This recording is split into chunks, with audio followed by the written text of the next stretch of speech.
오늘 말씀에 보게 되면 나 요한은 너희의 형제인데 예수의 환난 나라 참음에 동참하게 되었다. 그래서 하나님의 말씀 예수 그리스도를 증언한 것 때문에 어렵게 내가 이렇게 밤모섬에 유배 생활을 하게 되었다. 그러나 그 유배지 가운데서 주의 날 성령이 감동해서 현재 있는 일들 그리고 장차 될 일까지 과거로부터 과거의 우리의 구원과 현재 우리의 삶의 견인과 내일의 우리의 영원한 미래 천국 소망까지 토탈 구원을 우리에게 선포하신다.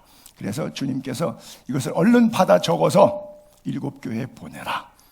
이 말씀하신 거예요. 그래서 제가 계시록 강해 지난주부터 시작하면서 이런 말씀드렸는데 666, 14만 4천 수 계속 7이라는 숫자가 7인, 7나팔, 7대접. 그래서 7은 완전 숫자고 6은 불완전 숫자고 7은 하나님의 숫자고 6은 사탄의 숫자다. 이런 숫자 노름들로 통계 7을 뽑아내는데 성경에 어디에도 그런 말은 없어요. 그러니까 성경에서 하지 않는 얘기는 안 하는 게 좋아요.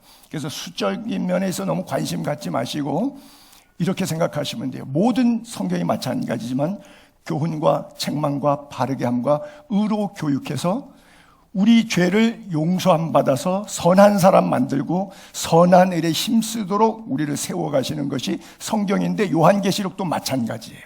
그리고 특별히 여기 7교회 편지를 보내는 내용들인데 그 7교회의 7교회마다 갖고 있는 시대적 상황 속에서 주시는 메시지가 있어요. 책망도 있고 칭찬도 있고. 그래서 그것을 통해서 오늘 나를 보는 거예요. 내가 교회입니다. 내가 에베소 교회고 내가 라오디게아 교회예요. 그래서 그 교회들에게 주셨던 메시지를 오늘 나에게 주시는 21세기에 나에게 주시는 터키 소아시아 7개 도시에 있었던 성도들에게 주셨던 메시지가 오늘 나에게 주시는 메시지로 들을 수 있게 되기를 바랍니다. 특별히 오늘 본문의 키워드는 이것을 언제 들었냐 하면 일주일 가운데 주의 날 들었다 그랬어요. 워낙 구약에서는 안식일인데 7일 동안 천지를 창조하시고 7째 날 쉬시면서 안식일. 근데 이 안식일의 개념이 예수님이 부활하신 날이 안식일까지 무덤에 계셨어요. 그냥 안식하셨어요. 그리고 안식이 다 끝나고 첫째 날, 한 주간의 첫날, 즉 빛을 창조하신 그날 빛으로 이 땅에 오셨어요. 그래서 7촛대를 여기에 상징하고 있는데 그것에 메노라라 그러는데 성전을 제일 먼저 만드셨을 때 지금은 교회, 구약의 성전, 그 성전의 원형은 성막 안에 들어가는 입구의 남쪽 방향에 뭐를 두셨냐? 바로 요걸 놨어요. 7촛대를 놨어요.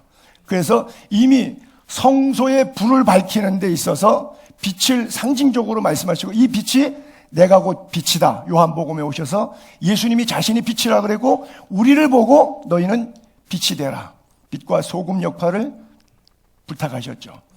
여러분 저는 이 구절을 읽을 때마다 우리 보고 빛 되라 그러는데 누구에게 그 당시 상황적으로 시대적으로 누구에게 말씀하셨냐면 제자들에게 하신 말씀인데 여러분 제자들의 출신, 성분, 교육, 경제, 능력 한계 볼까요?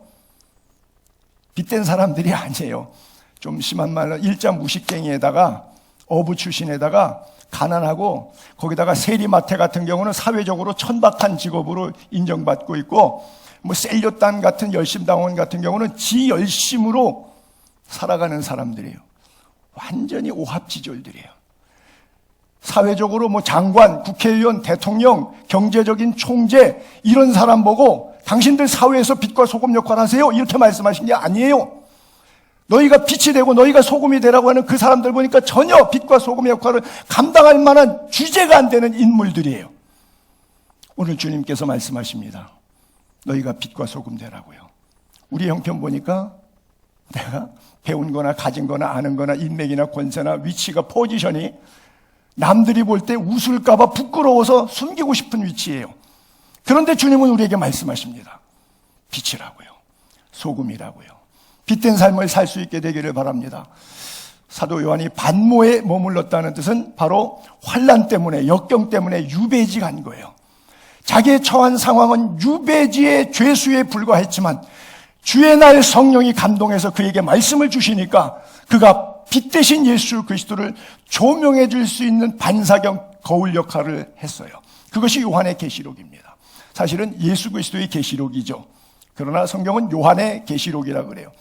예수는 아니지만 그가 예수 그리스도의 계시를 반사해 주었기 때문에, 받았기 때문에 여러분들이 어떤 상황, 환경 속에서도 예수 그리스도의 계시인 말씀을 받아내는 은혜가 있게 되기를 바랍니다. 여러분이 처한 위치가, 포지션이 훌륭해서 하나님이 여러분들을 붙잡고 쓰시는 것이 아니라 부족함에도 불구하고, 연약함에도 불구하고, 아직 여전히 죄악 가운데 노출되어 있음에도 불구하고 주님이 여러분들을 붙잡아 주시고, 병들었는데도 불구하고 붙잡아 주시고, 가난한데도 불구하고 붙잡아 주시고, 연약한 가운데도 우리를 붙잡아 주시는 그 하나님 경험할 수 있게 되기를 바랍니다. 이것이 언제 역사했느냐? 주의 날 역사했다는 거예요. 오늘 특별히 주의 날을 통해서 여러분들에게 하나님의 큰 은혜가 있게 되기를 바랍니다. 이 주의 날이라고 하는 것을 넓게 확대해서 보게 되면 주님이 다시 오시는 날도 주의 날, 작게 시간적 공간적 개념으로 보게 되면 일주일 가운데 사밧, 안식 그 다음 날, 첫날이요, 그것을 주의 날이다, 이렇게 표현해 볼 수가 있어요. 그리고 큰 의미에서의 주의 날이라고 하죠. 주님이 오시면, 즉 재림의 날은 무슨 날이냐? 심판의 날이에요. 여러분들이 참고로 늘 이해하시지만 또 반복해서 이해하실 것은, 주님에게는 양손에 두 가지 권세가 있는데, 하나는 사랑의 권세, 하나는 심판의 권세가 있어요. 이 사랑의 권세는 버릴 권세라서 이 땅에 십자가를 지셔서 돌아가시기까지 모든 걸 다 버리셨어요. 12영도 더 되는 천군천사 동원해서 십자가 안 지고 권세로 무력화해서 메시아의 왕되심을 등극할 수 있는 분이시지만 절대 그렇게 아니하시고 사랑만 갖고 오셨어요. 그래서 초림의 주님은 인류를 구원해서 어떤 죄를 지었어도 다 덮어서 피의 보자기로 싸서 천국 백성의 자리로 우리를 이끌어 가세요.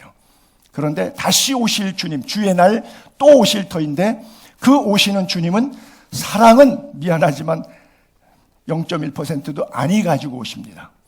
우리가 생각할 때 무자비하라고 느낄 만큼 칼만, 심판만 가지고 오십니다.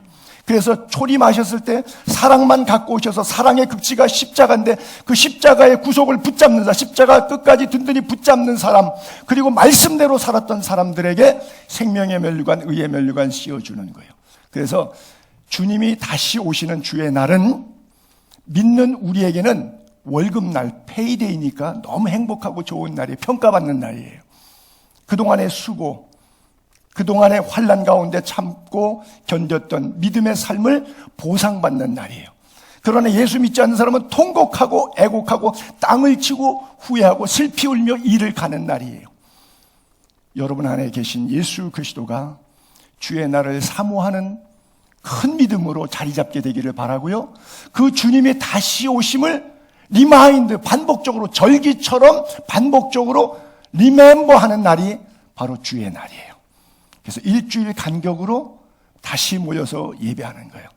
좀 표현이 저질스럽기는 하지만 저질이라기보다 좀 낮긴 하지만 가스 스테이션을 표현하는 것처럼 일주일 동안 자동차 몰고 다니고 에너지 소비하고 생활하다가 다시 또 가스 스테이션 들어가서 기름 리필해야 그 차 쓸 수 있는 것처럼 하나님께서 순환 주기를 창세기 1장의 창조의 질서를 따라 육체를 그렇게 지으셨어요.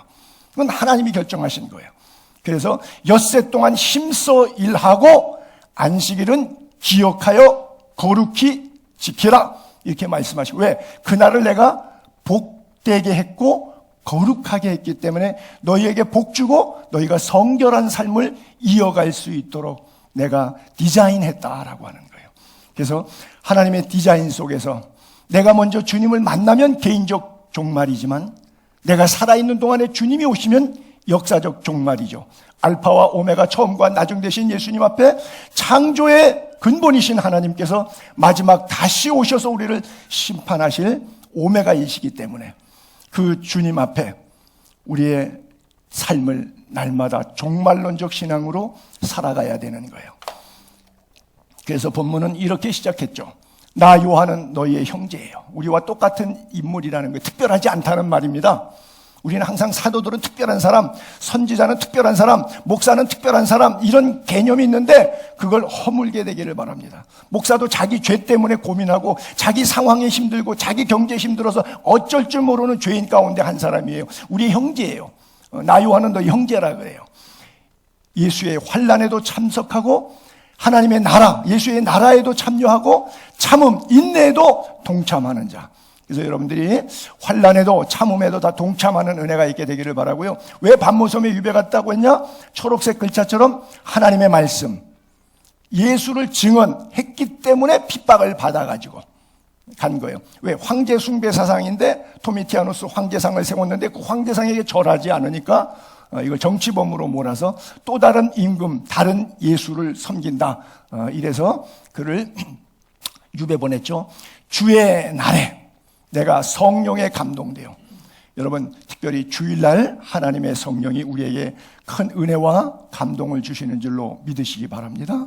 그래요. 어떤 날보다 모든 날들이 하나님의 날이지만 주일날 예배할 때, 말씀이 들을 때 말씀 안에 역사하는 성령의 감동이 각자에게 임해서 하늘의 능력과 권세를 덧입게 될 줄로 믿습니다. 그래요. 다른 날이 아니라 바로 주의 날, 성령의 감동, 내 뒤에 나는 나팔 소리 같은 큰 음성을 들었는데 이걸 책에 써가지고 에페소, 서머나, 버가모, 두아디라, 사데, 빌라델피아, 라오디게아 7교회 보내라 그랬어요. 여러분, 박해 때문에 요한이 반모섬에 머물고 있지만 우리말로 하게 되면 외유내강이에요. 외적으로는 부드럽고 내적으로는 아주 강하게. 그렇잖아요. 환난, 이 환난이라는 것은 외부적인 거잖아요. 참음, 인내는 내부적인 거잖아요. 그러니까 외부적인 환난이 올 때 나는 내부적으로는 잘 참아내는 것, 믿음 안에서 견뎌내는 것. 그래서 한자의 외유내강이라고 그러죠, 우리가. 그래서 환난이 와도 잘 참고 하나님 나라를 바라보고 세상과 타협하지 말라. 또는 거짓 가르침, 이단에 속지 말고 말씀과 기도에 깨어 있어서 잘 분별해서 살아라. 그리고 또 초대교회 성도들 가운데 영적으로 나태하고 게으른 사람들 깨어나서 말씀과 기도 속에 예수 그리스도의 계시를 반드시 잘 붙들고 있으라. 이게 요한계시록의 핵심입니다. 전체. 반모섬, 제가 아마 횟수로 제가 쉬어보지는 않았는데 저 섬에 아마 40번 내지 50번 정도 간 것 같아요. 제가 개인적으로. 네다섯 번만 가봤어도 좋겠는데 모르겠어요. 앞으로 우리 예수의 교회 성도님들 저하고 같이 반모섬 한번 갈 기회가. 저는 저거를 오토바이를 빌려갖고 저기를 다 돌아다녔어요. 어떤 때는 이제 우리 집사람도 같이 가서 내 뒤에 매달려서 같이 돌아다녔는데 그 사진은 안 올리겠어요. 인구 한 3,000명 정도 살고 있고요. 중학교까지는 있어요. 초등학교와 중학교. 그 다음에 이제 고등학교부터는 무트로 나가야 돼요. 그런데 거기 사도 요한이 머물었던 채석상 주변에 노동했던 그 채석장들이 있었겠죠. 그래서 동굴이 있는데 거기 주의 날 계시를 받았던 그런 동굴이 있는 곳이죠. 주의 날. 한자로 쓰면 임금 주자, 주인 주자. 그래서 주인이 있는 날이에요. 주님의 날이에요. 근데 이제 중국어로는 이게 태양이라고 하는 날일자를 쓰죠. 그래서 서양역에 선이라고 하는 태양의 날이다. 이렇게 말하는데 원어 성경에는 어떻게 쓰냐. 지금도 그리스 사람들은 주일날 일요일을 달력에 헬라어로 저렇게 쓰여 있어요. 큐리오스가 주님이란 뜻이에요. 그래서 소유격을 붙여서 큐리오끼 이렇게 말해요. 그래서 이 큐리아끼라고 하는 것은 Lord's Day, 주님의 날. 이 날은 주님의 날. 구분하는 은혜가 있게 되기를 바랍니다. 이것은 내가 결정한 날이 아니라 단순한 일주일 노동이 힘들어서 하루 쉬는 날이 아니라 창조의 질서 가운데 인간의 생체의 리듬을 그렇게 만드셨고 그날 다시 리프레시할 수 있는 힘을 주시는 것이 하늘로부터, 즉 하나님으로부터 인간에게 공급하시는 복된 날, 그렇죠? 육신의 삶의 축복과 그 다음에 거룩하게 하신 날, 우리의 영성이 하나님의 형상을 그대로 본받아 하나님처럼 사는 삶, 성경에 보면 너희가 나 본받으라 할 때 내가 그리스도를 본받는 것처럼, 또는 너희가 하나님을 본받는 자가 되어, 이런 구절들이 있죠. 그래서 주님 안에서 주시는 은혜, 평강 누리는 날이라고 하는 것이죠. 제가 주일날을 생각하면서 이 에릭 리델이라고 하는 사람이 영국 사람이죠. 스코틀랜드 지방 사람인데 1902년도에 중국 천진에서 태어났습니다. 아버지가 선교사였기 때문에. 이게 영화로도 나와 있는데, 이 영국 사람이 1924년도, 자기 나이 22살 때죠. 마라톤, 이분이 에딘버러 신학대학을 나왔어요.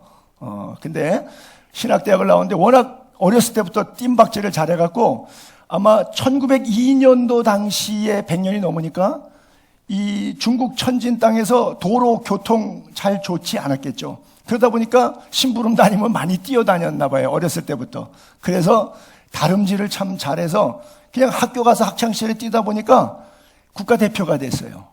모든 육상 종목의 단거리는 전부 금메달을 따버리는 거예요. 그래서 1924년도 세계 올림픽, 8회 올림픽 파리에서 열릴 때 영국 국가대표로 나갔는데, 대진표를 보니까 100m가 자기가 주 종목인데 주일날이에요. 그래서 주일날은 주님의 날이기 때문에 내가 사적인 것을 위해서 쓸 수는 없고 주님을 위해서 쓰는 날이라고 하면 쓰겠다. 근데 사적으로는 내가 쓸 수 없기 때문에 나는 이날 교회 가서 예배 드리겠다. 예배 시간하고 이게 안 맞으니까 게임해야 되는 날하고, 영국에서 막 대서티필 났습니다. 왜? 편협하고 옹졸한 인간이라고, 영국의 명예를 더럽히는 그런 위선자라고 얼마나 비난을 받았는지 몰라요. 아니, 주일날이라고 올림픽을 나갔는데 게임을 안 하겠다고, 예배당 가겠다고, 안 뛰면 메달리스트 금메달 딸 사람인데, 그래도 그냥 주일날 교회를 갔어요. 그리고 예배를 다 드렸어요. 그리고 자기 종목은 아닌데 400m에 뛰었는데 400m에서 47초 6으로 세계 신기록으로 금메달을 땄죠. 아마 이거 영화 보신 분들도 계실 것 같은데, 기자가 인터뷰를 했어요. 야, 정말 귀신같이 잘 뛰더라고. 100m 단거리 선수는 400m 못 뜁니다. 이게 체력이 다른 거예요. 체력 안배가. 어떻게 그렇게 잘 뛸 수가 있었냐 그랬더니, 그가 기사 인터뷰에서 이렇게 얘기합니다. 처음 200m는 제 힘으로 최선을 다했고 나머지 200m는 주님의 도우심으로 빨리 달릴 수 있었습니다 라고 그렇게 인터뷰를 해요. 그러더니 손에서 꼬깃꼬깃 접어갖고 있는 쪽지를 꺼내서 이렇게 기자한테 줬어요. 내보였어요. 거기 손에 쪽지가 있었던 게 뭐냐면 이 구절이에요. 사무엘상서 2장 20절. 나 여호와가 말하노라, 나를 존중히 여기는 자는 내가 존중히 여기고. 전체 다가 아니라 바로 요 빨간 구절만 손에다가 써가지고 가지고 있었어요. 물론 영어로 썼죠. 나를 존중히 여긴 자는 내가 존중히 여긴다. 하나님께서 하나님의 나를, 주의 나를 존중히 여기는 자를 일생 동안 존중히 여기는 것 믿으시기 바랍니다. 그 뒤에 글자는 읽지 않도록 할게요. 그가 올림픽의 영웅이잖아요. 근데도 하나님 앞에 약속했어요. 어린 시절부터 내가 아버지가 선교사인데 이 다음에 크면 나도 선교사로 헌신하겠다고. 그래서 올림픽 영웅 자리 다 내려놓고 아버지가 사역했고 형이 사역했던 형제지간에 다 그 선교사였어요. 그래서 중국 천진에 가서 영어 교사 사역 선교하면서 하나님 앞에 부름을 받았어요. 멋있죠? 그래요. 주일의 개념은 단순히 일하다가 6일 동안 힘써 일했으니까 피곤해서 하루 리프레시 하는 날이다 라고 생각하는 분들이 있어요. 아니요. 그날은 하나님의 창조의 질서에 하신 말씀의 내용을 순종하는 날이에요. 말씀에 순종하는 날입니다. 믿으시기 바랍니다. 그래요. 하나님이 그 일곱째 날을 복되게 하셨고 거룩하게 하셨어요. 창조하시며 만드시던 모든 일을 마치시고 그 안식일에 쉬셨거든요. 그래서 출애굽기 20장에 10계명을 얘기할 때 네 번째 계명에서 안식일은 리멤버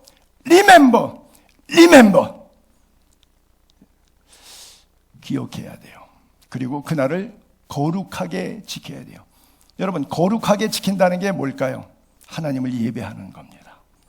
이는 엿새 동안 나 여호와가 하늘과 땅과 바다와 그가 모든 걸 만들었고 일곱째 날은 쉬셨. 그러므로 나 여호와가 만든 일곱째 날 안식일 날 뭐 했냐? 복되게 했어요. 그 복은 하나님이 자기 복 받으려고 만든 날일까요? 아니죠. 우리를 복되게 하시려고 만드신 날이에요. 안식일을 복되게 하시고 그날을 거룩하게 하셨나 그래요.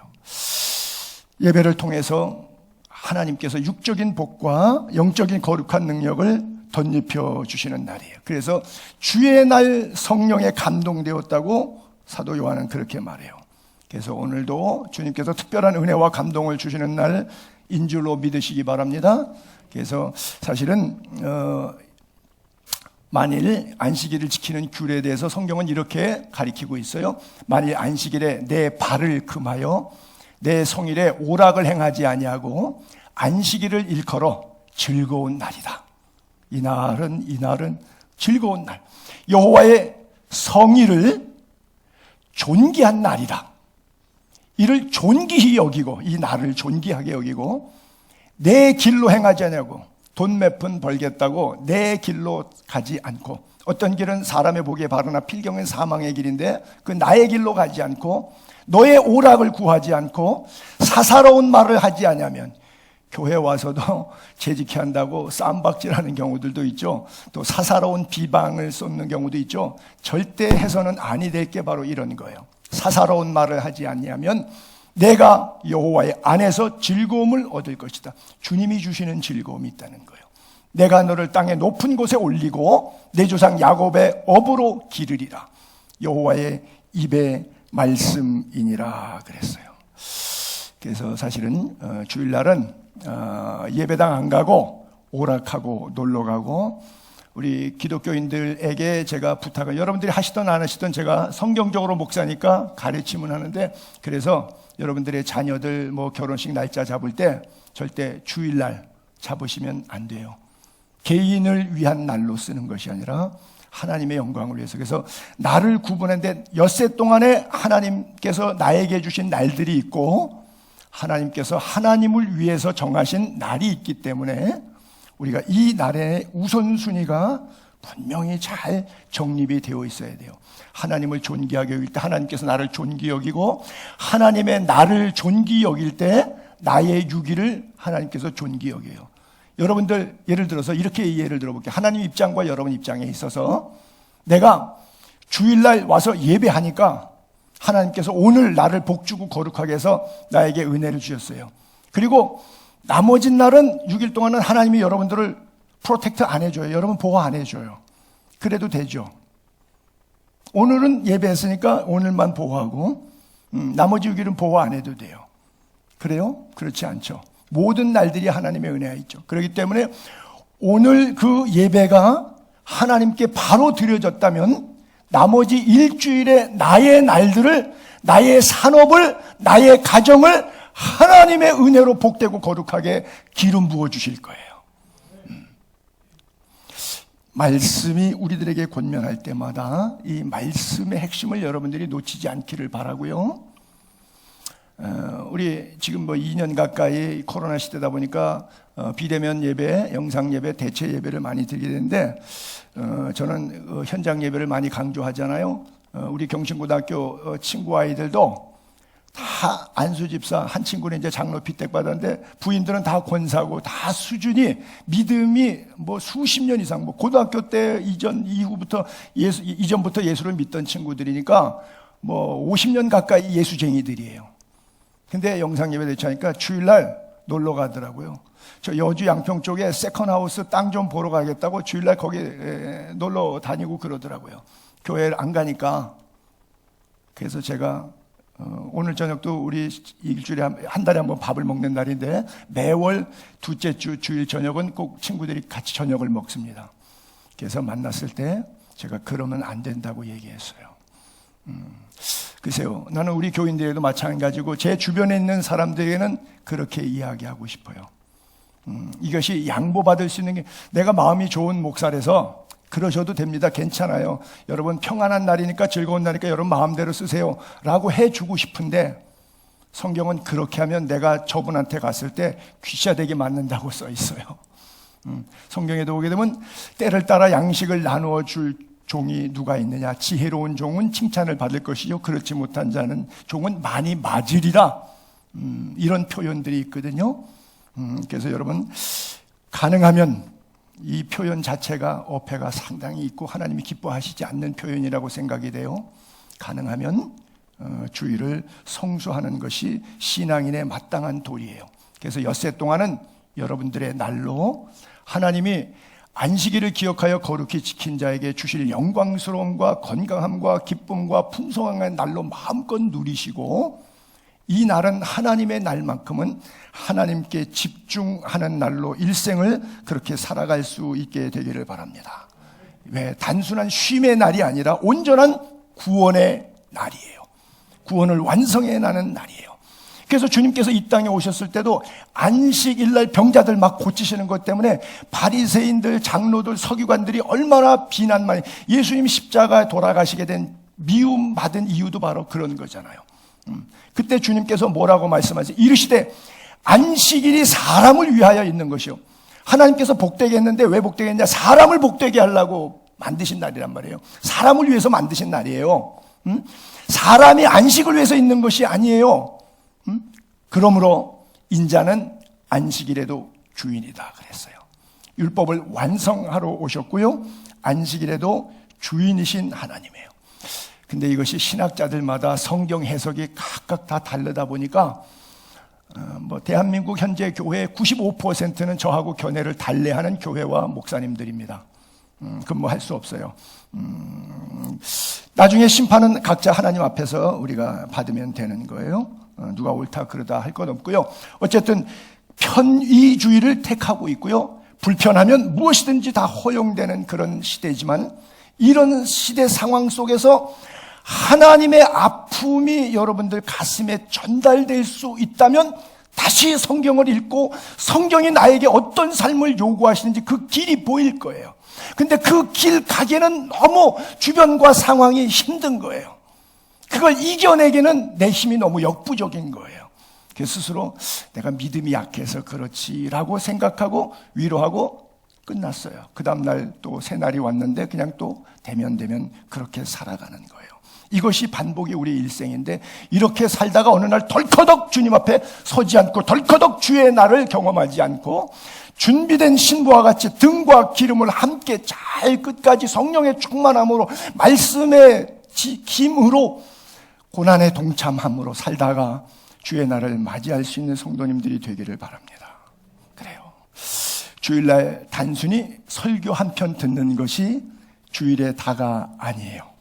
그렇죠? 예배를 방해하는 어떤 물질이든 사람이든 상황이든 다 물리치고 우리의 삶의 일주일 동안 삶의 모든 부분을 다시 모아서 하나님께 집중하고, 하나님이 선하시고 기뻐하시고 인자하신 뜻이 무엇인지 영적으로 분별해내고, 분별돼서 어떻게 사는 것이 옳다는 대로 살아가는 삶. 그렇죠? 이것이 살아있는 예배고, 리빙 서비스, 산 제사, 그리고 영적 예배, 영과 진리로 드리는 예배라고 하는 거예요. 그래서 사실은 그것은 아무 쓸데없는 여담 같은 거지만, 저는 꼭 주일날 아침에, 여러분 마찬가지지만 샤워를 다른 날보다 더 깨끗이 하고 항상 속옷을 다 갈아입고, 그렇죠? 겉옷은 날마다 매주마다 새 양복 입을 수는 없잖아요.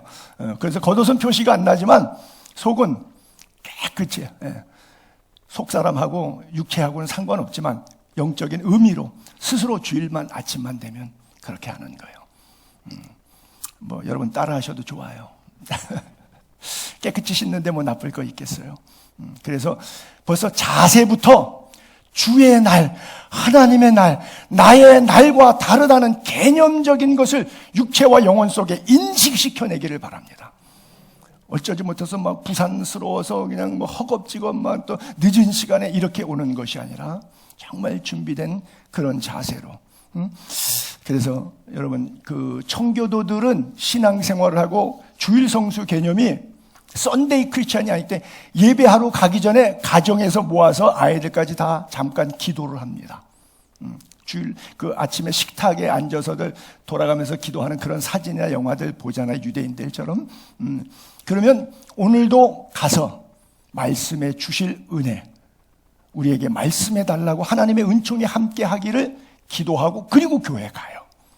그리고 예배 드리고 집에 가서 저녁에 다시 잠자리게 들 전에 가정 예배를 드리면서 오늘 주셨던 말씀을 가지고 일주일 동안 내가 어떻게 살 것인가, 믿음으로 흔들리지 않고 견고한 신앙생활을 할 수 있도록 서로 간증하고 각오하고 다짐하는 시간을 이게 청교도들의 신앙생활이었어요. 그러니까 102명이 메이플라워를 타고 건너가서도 제일 먼저 지은 건축물이라는 게 예배당 짓고 모아서 예배하고 아이들 교훈과 책망이 무엇인지 가르치고 그 다음에 자기 가택 짓고 살기 시작했다고 1621년도에 그랬다고 하지 않아요? 그래요. 주님과 여러분이 혹시 멀어져 있다고 하면 이유는 딱 하나밖에 없어요. 기도한 지 꽤 오래되시는 거예요. 기도 안 하신 시간이 지금 상당히 길어지고 있는 거예요. 말씀과 기도 안에 다시 돌아오게 되기를 바랍니다. 말씀을 통해서 영적인 양식을 공급받고 또 새로운 호흡들, 새로운 숨, 그렇죠? 영적인 호흡인 하나님과의 기도, 대화줄 놓지 않게 되기를 바랍니다. 기도를 꼭 붙잡고 기도에 목숨 걸게 되기를 바랍니다. 죄송한 말씀입니다만 이건 말 틀릴 수도 있어요. 하나님이 여러분들을 축복하시려고 그렇게 보따리 이고 계신데 달라고 기도를 안 해. 그러니까 줄 수가 없는 거야. 비유가 조금 이상하고 여러분들이 이해가 안 될는지 모르겠지만 그래요. 구하라 주실 것이요 찾으라 찾을 것이 문을 두드려. 나의 정력을 위한 것이 아니라 여러분들의 개인의 일상의 삶에서 말씀과 기도의 큐티로 자신을 쳐서 복종하는 삶이 준비가 안 되어 있단 말이에요. 여러분, 준비 안 된 사람에게 돈을 덜커덕 주면 죄 짓는 데 밖에 더 쓰겠어요? 준비된 사람에게 물질을 주면 그 물질과 권세는 하나님의 영광을 위해 쓰는 거예요. 이때를 위함이 아닌가. 에스더가 왕후의 자리에서도 금식하며 하나님의 영광을 위하여 불임절의 역사를 만들어내는 것처럼 여러분들의 삶의 모든 현재 주어진 상황들 속에서 전화위복하는, 다 뒤집어 놓는, 새롭게 하는 불임절의 은혜를 경험할 수 있게 되기를 바랍니다. 언제? 주의 날 이 성령의 감동을 하나님께서 우리에게 주신다고 약속하고 있어요. 이 약속의 계시들을 7개 교회는 처한 상황이 다 다른데 그 7개 교회에 보내는 메시지, 다음 주부터 강의를 시작하겠는데 7 교회에 대한 그림만 제가 잠깐 좀 보겠는데, 우리가 6년 전에 성지순례 갔는데 그때 그 찍으신 분들 사진까지 내가 같이 올릴게요. 이게 에베소 교회의 모습이거든요. 에베소 교회에서는 누가 찍었나요? 아, 저분이 찍었네. 누군지 아시는 분도 있고 모르시는 분도 있을 것 같아요. 첫 번째 에베소 교회부터고 두 번째가 서머나 교회요. 이즈미르 지역이죠. 서머나 교회. 아이고 뭐 이렇게 손을 이쁘게 잡으시고 누가 찍으셨어요. 그 다음에 버가모 교회입니다. 세 번째 교회가 성경에 요한계시록 2장 3장의 순서가 버가모 교회인데요. 여기도 또 누가 나오셨네. 제가 그래서 좀 딱딱한 설교 재밌게 웃자고 중간중간에 사진 하나 넣거든요. 이게 두아디라 교회 터입니다. 이건 교회는 아니에요. 지역을 가갖고 유적지들을 찍은 거예요. 여기 김동욱 집사님 또 나왔고요. 두아디라 다음에 사대 교회죠. 아주 사대 교회는 자연 지역이 아주 훌륭한 곳에 위치하고 있었는데 여기도 또 어떤 아저씨가 나왔네요. 이건 필라델피아 교회죠. 초대교회 7교회 가운데 가장 오래된 겁니다. 저게 1400년 전에 세웠던 건축물에 잔존 남은 거거든요. 여기도 우리 김장로님 네 분이 이렇게 사이가 좋게, 저분들이 워낙 저렇게 사이가 좋습니다. 근데 어떤 때는 다른 분들이 시기 질투할까봐 사이 안 좋은 척 이렇게 쇼를 하기도 하고 그래요. 그래요. 여기는 이제 마지막 7번째 교회가 라오디게아 교회. 더웁지도 않고 차지도 않고 미지근해서 토해낼 것, 되는 것도 없고 안 되는 것도 없고 신앙생활 제멋대로 살아가는 형태의 교회가 바로 라오디게아 교회에 대한 메시지예요. 그래요. 자, 웃자고 빨리 넘어갔어요. 자, 몸을 돌이켜 나에게 말하는 음성을 알아보려고 돌이킬 때 7 금 촛대를 보았는데 촛대 사이에 인자 같은 이가 발에 끌리는 옷을 입고 가슴에 금띠 띠고 머리와 털은 희기가 양털 또는 눈 같고 그의 눈은 불꽃 같고 그의 발은 풀무에 단련한 빛난 주석 같고 그의 음성은 많은 물소리 같고 오른손엔 7별 입에는 좌우의 날선 검이 나고 그 얼굴은 해가 힘있게 비치는 것 같더라. 그래서 7 금 촛대를 보고 그 사이에 거니시는 예수 그리스도를 이렇게 형상화했는데 이게 우리 오늘 이상병 집사님하고 박유리 집사님이 오셨는데 이스라엘의 그 코이카에서 파견 근무 가셨을 때 통곡의 벽 언덕 맞은편 언덕 쪽에 있었던 사진에서 아마 아실 거예요. 뒤쪽에 배경에 사람도 조금 있죠. 저게 규모와 크기가 상당히 큰 거죠, 그렇죠? 요것을 메노라라고 부르는데 이게 바로 성막에 있었던 모세 시대 때 하나님께서 이렇게 만들라 그랬어요. 그래서 이게 성막 안에 있었던 빛 역할을 했고요. 또 빛으로 오신 예수 그리스도를 상징하고 있고요. 7 촛대라 그러지만 이게 하나의 촛대입니다. 그렇잖아요. 촛대 하나에 7개의 가지가 있는 거예요. 촛대가 7개가 있는 게 아니라 그 얘기는 예수 그리스도를 중심으로 우리가 서로 지체가 연결되어 있는 한 교회 공동체, 우리는 빛의 공동체. 예수님이 빛이고 우리는 빛이 아니어도 된다, 이게 아니고 예수 그리스도의 중심된 하나의 촛대 안에 7개의 촛불이 형성되고 있는 것처럼 그리스도의 터 위에 세우심을 입은 성도의 빛된 삶, 이것을 상징적으로 가지고 있는 그런 거. 7 촛대 사이에 다니셨던 점인데, 이게 이제 반모섬 내에 있는 계시 동굴인데 자연 동굴 천정 부분에 클로즈 되다 보니까 이제 뒤쪽 부분은 좀 어둡게 나오고 천정 부분은 밝게 찍었는데 삼각형 트리니티 형태가 되죠. 그래서 성부와 성자와 성령을 상징한다고 정교회 거기에 수도원에 있는 사제 신부님이 저한테 그렇게 설명을 해 주셨는데, 많은 물소리 같은 것이 주의 날 음성이 하늘에서 들려왔는데 어디서 들렸냐? 저 동굴 안에 있을 때 바로 저 포인트에서 들려왔다고 얘기를 하는데, 저는 개인적으로 그것은 큰 의미를 두지는 않습니다. 어쨌든 하늘에서 음성이 들려왔고, 그 뒷부분에 어두운 부분에, 그 앞부분에 사도 요한이 누워 있었던 그 부분, 또 노인 96세 때 유배 가서 98세 때까지 있었다 보니까 나이가 연만하시가 일어날 때마다 손을 잡았다고 해서 손 잡은 포인트랑 이렇게 했는데, 요 장면을 왼쪽에 벽화가 있는데 그걸 한번 클로즈업 할 수가 있을까? 한번 옆으로 당겨서 반쪽 3분의 1쪽을 저 장면만 확대해 볼 수 있을까요? 한번 화면을 이렇게 만들어 이렇게 클로즈업 하는데 이쪽 반대로, 그렇죠. 그렇게 해서 왼쪽으로 그림을 가보세요. 왼쪽에 그렇죠. 그 장면들을 위로 이렇게, 지금 사도 요한이 누워 있잖아요. 내가 죽은 자 같이 되면 그 위를 쭉 보세요. 7 촛대 사이에 계신 예수님을 7 영, 7 교회, 7 천사, 그리고 7개 금촛대가 있고 그 사이를 거니시는 주님을 손에, 오른손에 7뼈를 잡고 있고 입에서 검이 나온다, 뭐 이런 표현들인데, 성경에 있는 구절들, 바로 지금 이 구절들을 거기서 그림으로 만들었어요. 우리가 조금 전에 했던 발을 표현할 때 끌리는 옷, 가슴에 금띠, 머리와 털의 희기가 흰 양털 같고 또는 하얀 눈 같으다. 그 다음에 눈은 불꽃 같고 발은 풀무에 단련한 빛난 주석 같다. 음성은 많은 물소리 같고 오른손 7별, 입에는 칼, 검, 얼굴은 해처럼 빛났다. 여기에 뭐 여러 가지 주석가들이 의미를 담은 것들이 있는데 중요하지 않으니까 그냥 생략하고요. 마귀의 관계를 능히 대적하기 위하여 하나님의 전신갑주를 입으라. 입에서 검이 나온다는데 검은 하나님의 말씀을 얘기하는 건데요. 에베소 교회 표현할 때 같은 표현이 더 나오는 게 있어서 인용해 보는데요. 우리의 싸움, 우리의 씨름은 뭐냐? 혈과 육을 상대하는 게, 지금 여러분들이 영적 전쟁을 할 때 싸우는 것이 뭐냐?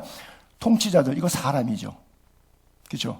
대통령이든 국회의원이든 국무장관이든 뭐 하여간 통치자들, 우리가 싸우는 것이 대상이 대통령이 말이 안 되는 얘기인데, 그 당시는 황제 숭배 사상을 했기 때문에 크리스천들이 결국 황제와의 대항이었어요. 통치자들, 권세들, 세상의 이 어두움의 세상 주관자들, 예수 안 믿는 불신 세계 통치자를 바로 어둠의 세상 주관자들, 하늘에 있는 악의 영들을 상대함이라. 그러므로 하나님의 전신갑주를 취하라. 이는 악한 날에 너희가 능히 대적하고 모든 일을 행한 후에 서기 위함이라 그랬어요. 결국 통치자 속에 악한 영이 들어가면, 뭐 예를 들면 북한 같은 경우죠. 삼부자 속에 어두움의 영이 장악해서 사람 목숨 파리대로 여기서 자기가 배부르게 먹고 독재하기 위해서 6.25 전쟁을 일으켜서 400만 명을 죽이고, 고난의 행군 때 그 아들 김정일이는 300만 명을 죽이고, 지금도 김정은이가 뭐 얼마나 죽이는지는 모르겠지만은 포로 수용소에 27만 명, 28만 명이 언제 죽을지 모르는 삶을 비참하게 살아가고 있는 인간 백정 같은 사람들이 악해서 그럴까요? 아니요. 뭔가 사로잡힌 게 있을 거예요. 통치자들, 권세들, 세상 주관자들, 이런 사람이 바로 우리의 영적 싸움의 대상이다. 그래서 혈과 육을 상대하는 것이 아니다. 근데 이것은 고대 사회로부터 2000년 전 기록이니까 오늘에 이르기까지 그리스도인이 이 땅을 살아가는 데는 이런 잔잔한 일들은 반드시 있습니다. 그래서 하나님의 전신갑주를 취하라. 악한 날에 서기 위해서. 여기도 6가지, 아까 요한계시록 표현처럼 허리띠는 진리로 표현했고요, 호심경, 가슴의 갑옷이죠. 의, 올바름, 정의. 그 다음에 신발은 복음을 전하는 아름다운 발. 그 다음에 방패는 믿음의 방패, 악한 불화살 소멸하기 위해서. 그 다음에 투구를 써야 되는데 구원의 투구, 내가 완성한 구원은 바로 예수 그리스도라고 하는 투구를 쓰는 거고요. 그 다음에 칼은 뭐냐? 성령의 칼이라 그래요. 그래서 성령의 칼은 무슨 말이냐? 하나님의 말씀을 가지라 그랬어요. 그래요. 예수님께서도 40일 금식기도 이후에 사탄이 시험할 때 뭐라 그랬어요? 가라사대 이르시되 사람이 떡으로 살지 않고 하나님의 입에서 나오는 말씀으로 산다. 주님을 경배하라니까 아니, 다만 하나님만 경배하라. 시험했더니 주 너희 하나님을 시험하지 말라. 전부 성경 구절을 인용해요. 자, 그렇다면 여러분들이 이 땅을 살아가면서 물질, 인간관계, 상황의 얽힘의 문제로 악의 영들이 여러분들을 공격해 올 때 여러분들이 물질과 백과 인맥과 뱅크 어카운트로 막으려고 하지 마시고 하나님의 말씀을 보세요. 기도를 드리세요. 그러면 하나님이 주시는 지혜가 있어요. 하나님이 주시는 방법이 있어요. The way of God. 하나님의 길이 있단 말이에요. 그 길대로 순종할 때 전화 위복되고 합력하여 선을 이루게 되는 거예요. 그런데 평생 여러분들이 말씀과 기도에 깨어있지 않으니까 내 방법을 자꾸 동원한단 말이죠. 내 방법을 동원하기 전에 하나님의 방법을 동원할 수 있도록 나를 내어드리고 비워드리는 것이 말씀과 기도예요. 그래서 우리의 유일한 무기는 성령의 검, 곧 하나님의 말씀 꼭 갖게 되기를 바랍니다. 그래요. 마지막 토막에 내가 볼 때 그의 발 앞에 엎드려져 죽은 자 같이 됐어요. 아까 그 그림을 그렇게 표현했잖아요. 그가 오른손을 내게 안수하면서 두려워하지 말라. 얼마나 두려웠으면, 사실 우리 세상 살 때 두려운 것 많잖아요. 돈으로 안 해결되는 거 많잖아요. 나그네 인생길 살 때 두려운 게 많아요. 주님께서 나에게 안수하시고 오늘도 말씀을 듣는 가운데 여러분의 가슴에 주님께서 말씀으로 손대시고 두려워하지 않는 강하고 담대한 은혜 주시기를 축복합니다. 두려워하지 말라. 나는 처음이요 마지막이니. 처음부터 끝까지 책임져 주시는 하나님 믿으시기 바랍니다. 어떤 상황 속에서도 1분 1초도 여러분들 고아와 같이 내버려 두지 아니하시고 여러분들의 생애를 오롯이 온전히 꽉 붙잡고 지켜주시는 은총의 하나님 믿게 되기를 바랍니다. 그 하나님의 은혜와 평강을 삶 속에서 늘 누리게 되기를 바랍니다. 살아계신 하나님이에요. 그 하나님이 뭐라요? 곧 살아있는 자라. 죽은 자의 하나님이 아니라 산 자의 하나님, 능력의 하나님. 내가 전에 죽었었노라. 예수 그리스도의 희생당한 어린 양, 죽임당한 어린 양 모습이죠. 볼지어다 내가 세세토록 살아있어 영생 복락을 우리에게 주시기 위해서 계속해서 계신 분, 알파와 오메가 되신 분, 사망과 음부의 열쇠를 가졌노니 저 열쇠는 지금 여러분 손에 있어요. 그 열쇠를 가지고 오시는데 그 열쇠를 주님께서 믿음으로 반응하는 여러분들의 손에 쥐어줬음을 믿으시기 바랍니다. 근데 여러분들이 열쇠를 활용을 잘 못해요. 이 열쇠 주님의 손에서 우리 손에 허락해 주셨어요. 그러므로 내가 본 것, 지금 있는 일, 장차 될 일을 기록하라. 그래서 지금 서론 부분 나오고요. 그 다음에 이제 본 것, 그 다음에 지금 있는 일, 요한계시록의 3장까지 교회들에게 보낸 편지가 있고 4장 넘어서 천상교회 예배부터 시작해서 재앙과 진노를 통해서 주님이 다시 새하늘과 새 땅을 오기 전에 모든 과정, 옛 음료 바벨론을 멸망시키기 직전에 이 땅에 일어날 환란에 대한 징조들을 일곱째 인을 떼실 때, 일곱째 나팔을 부실 때, 일곱 대접을 쏟으실 때 상황들이 나머지 부분이에요. 그래서 본 것, 지금 있는 일, 장차 될 일을 쫙 요한계시록 22장까지 기록한 거예요. 내가 본 것은 내 오른손에 일곱 별의 비밀, 일곱 교회의 목회자들을 얘기하고요.